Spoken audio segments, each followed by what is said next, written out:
اور دین کس کو کہتے ہیں؟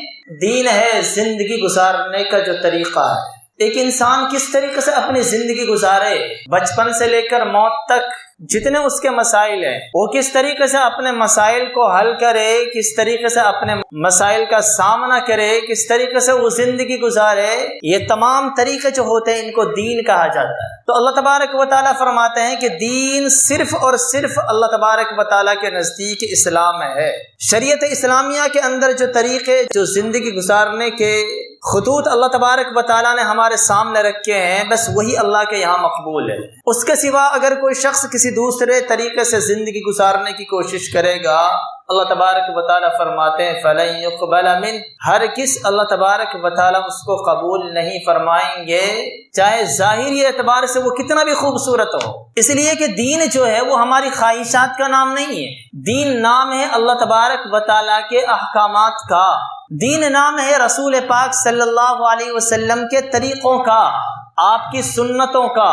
اگر ہماری زندگی اللہ کے احکامات کے مطابق ہے، رسول کی سنتوں کے اگر مطابق ہے، تو واقعتاً ہمارے پاس اسلام موجود ہے، ہم صحیح معنی میں مسلمان کہلانے کے لائق ہیں۔ اور اگر اس کو چھوڑ کر ہم نے کوئی دوسرا راستہ اپنا لیا، چاہے ظاہری اعتبار سے وہ کتنا بھی خوبصورت ہو، اللہ تبارک و تعالیٰ کل قیامت کے دن اس کو ہرگز پسند نہیں فرمائیں گے۔ ایسا ہو سکتا ہے کہ ہم بہت سارے اعمال کریں اور ان اعمال کی وجہ سے ہم یہ امید لگائیں کہ جب ہم مرنے کے بعد اللہ کے پاس جائیں گے، اللہ تبارک و تعالیٰ ہم سے خوش ہوں گے اور ہمیں جنت کا حکم فرمائیں گے۔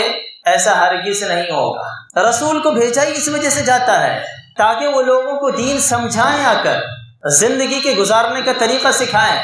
چنانچہ رسول آتا ہے، وہ اپنی احادیث کے ذریعے، اپنے عمل کے ذریعے پیدائش سے لے کر موت تک کے جتنے مسائل ہیں سب کو کھول کھول کر بیان کرتا ہے۔ تو چنانچہ ہمارے نبی حضرت محمد صلی اللہ علیہ وسلم نے صبر طریقے، صبر راستے، سب مسائل حل کر کے واضح طریقے سے سمجھا دی۔ کوئی مسئلہ اب شریعت کے اندر اندھیرے کے اندر نہیں ہے۔ اب بھی اگر کوئی شخص اپنی طرف سے کوئی چیز گھڑے گا، کوئی طریقہ گھڑے گا، تو اللہ تعالیٰ صرف یہ نہیں کہ اس کو قبول نہیں فرمائیں گے، بلکہ اللہ ایسے شخص کی طرف نظر اٹھا کر بھی نہیں دیکھیں گے جو دین کے اندر ایسی چیزیں پیدا کرے گا۔ کل قیامت کے دن بہت سارے وہ لوگ جو اپنا آپ کو مسلمان کہتے ہوں گے، حضرت محمد صلی اللہ علیہ وسلم کو اللہ کے رسول مانتے ہوں گے، اللہ کا آخری نبی مانتے ہوں گے، تو وہ اللہ کے رسول کے پاس آئیں۔ محشر کے میدان کے اندر حوض کوثر کے اوپر ہمارے رسول تشریف فرما ہوں گے، اور صرف پانی پینے کی جگہ وہی ہوگی، تو وہاں لوگ آئیں گے پانی پینے کے لیے۔ تو بہت سارے وہ لوگ جو اپنا آپ کو مسلمان سمجھتے ہوں گے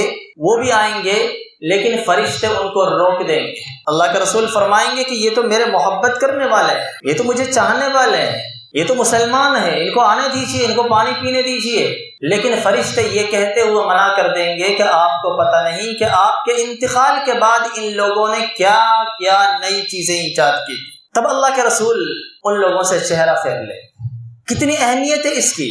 ایک مرتبہ اللہ کے رسول باہر نکلے رات کے وقت میں، تو دیکھا کہ حضرت عمر رضی اللہ تعالیٰ عنہ نماز پڑھ رہے ہیں اور قرآن کریم کی تلاوت ذرا زور سے کر رہے ہیں۔ آگے چلے تو حضرت ابو بکر صدیق رضی اللہ تعالیٰ عنہ کو دیکھا کہ وہ بھی نماز پڑھ رہے ہیں اور قرآن کریم کی تلاوت کر رہے ہیں، لیکن وہ آہستہ آواز میں کر رہے ہیں۔ جب دونوں فارغ ہو گئے تو دونوں سے سوال کیا کیا وجہ تھی کہ آپ زور سے تلاوت کر رہے تھے، اور حضرت ابو بکر صدیق رضی اللہ تعالیٰ عنہ سے معلوم کیا کہ آپ دھیرے پڑھ رہے تھے، دونوں کی وجہ کیا تھی؟ حضرت عمر نے جواب دیا کہ میں در حقیقت سونے والوں کو جگا رہا تھا تاکہ لوگ کھڑے ہو جائیں اور تہجد کی نماز پڑھیں، اللہ کا ذکر کریں، قرآن کریم کی تلاوت کریں۔ میرا یہ مقصد تھا، اس بنا پر میں زور زور سے تلاوت کر رہا تھا تاکہ آس پاس میں سونے والے بھی بیدار ہو جائیں۔ حضرت ابو بکر صدیق رضی اللہ تعالیٰ عنہ سے سوال کیا گیا تو انہوں نے جواب دیا، یا رسول اللہ، میں قرآن کریم جس شخصیت، جس ذات کے لیے سنانا چاہ رہا تھا،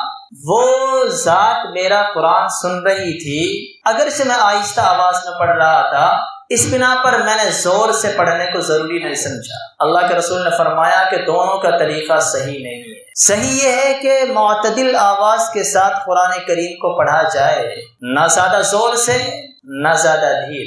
وَلَا تَجْهَرْ بِصَلَاتِكَ وَلَا تُخَافِتْ بِهَا وَابْتَغِ بَيْنَ ذَلِكَ سَبِيلًا، نہ بہت زیادہ زور سے پڑھو، نہ بہت زیادہ آہستہ پڑھو، بلکہ ان دونوں کے درمیان ایک راستہ اختیار کرنا چاہیے کہ جس کے اندر سونے والوں کو، قریب والوں کو پریشانی نہ ہو، اور جو سننا چاہیں تو وہ سن سکیں۔ میرے نبی جب گھر میں داخل ہوتے عشاء کے بعد اور آپ کے پاس مہمان وغیرہ ہوتے تو آپ اندر داخل ہونے کے بعد سلام کرتے۔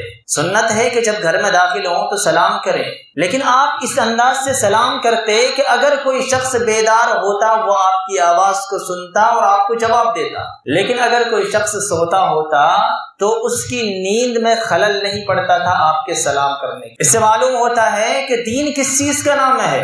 بات لمبی ہو جائے گی، میں صرف یہ بتانا چاہتا ہوں کہ آج کل ہم نے اپنی خواہشات کا نام دین رکھ لیا ہے۔ جو چیز ہمیں اچھی لگتی ہے ہم سمجھتے ہیں کہ یہ دین ہے، اور جو چیز ہماری خواہشات کے خلاف ہوتی ہے ہم سمجھتے ہیں کہ یہ دین نہیں۔ حالانکہ اللہ کے رسول نے صاف ارشاد فرما دیا ہے، من احدث فی امرنا ھذا، جو شخص ہمارے اس دین کے معاملے میں کوئی نئی چیز ایجاد کرے گا اپنی طرف سے، فہو رد، تو وہ اس کے منہ پر مار دی جائے گی، چاہے وہ ظاہری اعتبار سے کتنی خوبصورت۔ اللہ تعالیٰ فرماتے ہیں قرآن کریم کی ایک آیت کے اندر، الیس للانسان ما تمنا، کیا انسان کے لیے وہ تمام چیزیں حاصل ہو سکتی ہیں جن کی وہ خواہش کرتا ہے، جن کی وہ تمنا کرتا ہے؟ تو اس سے اللہ تعالیٰ بتانا چاہتے ہیں کہ انسان جن چیزوں کو، جن کاموں کو خوبصورت سمجھ رہا، اچھا سمجھ رہا، پسند کر رہا ہے، تو کیا وہ تمام چیزیں دین بن سکتی ہیں؟ ہرگز نہیں بن سکتی۔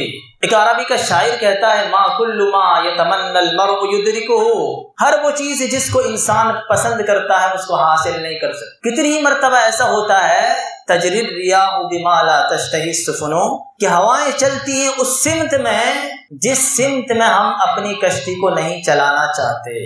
تو ہماری خواہشات کا نام دین نہیں، دین نام ہے اللہ کے رسول کی بتائی ہوئی سنتوں کا۔ تو اب ہم جو بھی کام کر رہے ہیں دین کے نام سے، ہمیں جانچنا پڑے گا کیا واقعتاً وہ اللہ کے رسول نے کر کے دکھائی ہیں